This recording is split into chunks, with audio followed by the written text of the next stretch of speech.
संगत का हमारे जीवन में काफ़ी अधिक महत्व है। संगत सही रहेगी तो हमारे विचार सही रहेंगे, और विचार सही रहेंगे तो हमारे द्वारा किए गए कर्म भी सही रहेंगे, और जीवन में सुख शांति बनी रहेगी। इसीलिए सत्संग करते रहने की और अच्छा साहित्य पढ़ने की सलाह दी जाती है। सत्संग हमारे जीवन पर कैसा असर करता है, इसी संबंध में आज आपको बुद्ध की एक कहानी सुनाने वाला हूं। बात उस समय की है जब गौतम बुद्ध काफ़ी प्रसिद्ध हो चुके थे।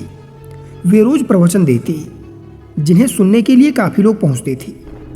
प्रवचन सुनने एक लड़का रोज आता था।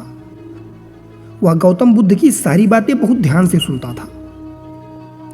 काफ़ी दिनों तक प्रवचन सुनने के बाद एक दिन उस लड़के ने सोचा कि मैं प्रवचन रोज सुन रहा हूं, लेकिन मेरे जीवन में कोई बदलाव नहीं आ रहा है।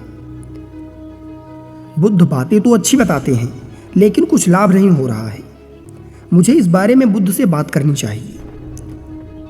अगले दिन वह लड़का बुद्ध से बात करने की इच्छा लेकर पहुंच गया। बुद्ध का प्रवचन शुरू हुआ और वे कह रहे थे कि अगर कोई व्यक्ति हम पर गुस्सा करता है तो वह हमसे ज़्यादा नुकसान खुद का करता है।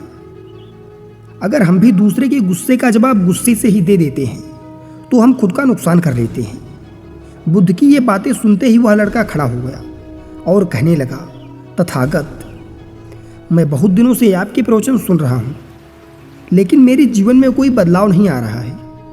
मुझे तो प्रवचन सुनने से कोई लाभ नहीं हो रहा है। बुद्ध ने अपना प्रवचन बीच में रोका और उस लड़के की बातें सुनने लगी।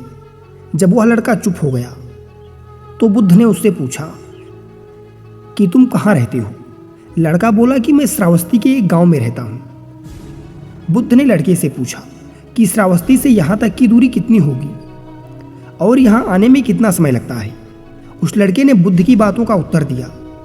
तो बुद्ध ने पूछा, यहाँ आते कैसे हो। उसने बताया कि मैं कभी पैदल आता हूँ तो कभी सवारी का कोई साधन मिल जाता है तो उससे आ जाता हूँ। बुद्ध ने फिर एक नया प्रश्न पूछ लिया कि क्या तुम यहाँ बैठे बैठे घर पहुँच सकते हो।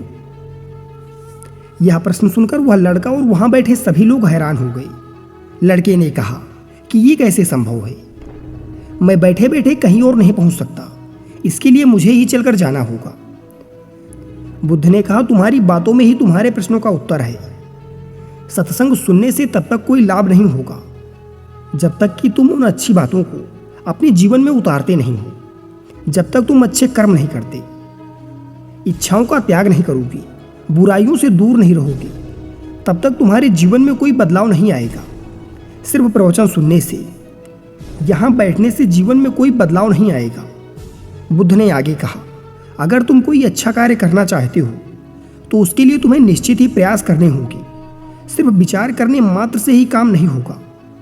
सत्संग से तुम्हें सही गलत के बारे में जानकारी मिलती है, लेकिन उन्हें अपने जीवन में किस तरह उतारना है ये तो तुम्हें ही तय करना होगा।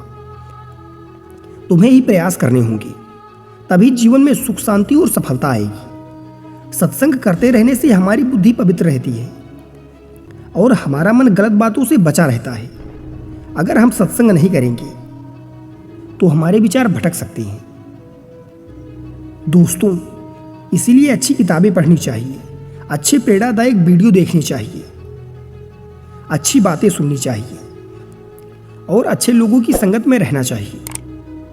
साथियों, उम्मीद करते हैं आपने कहानी से बहुत कुछ सीखा होगा। धन्यवाद।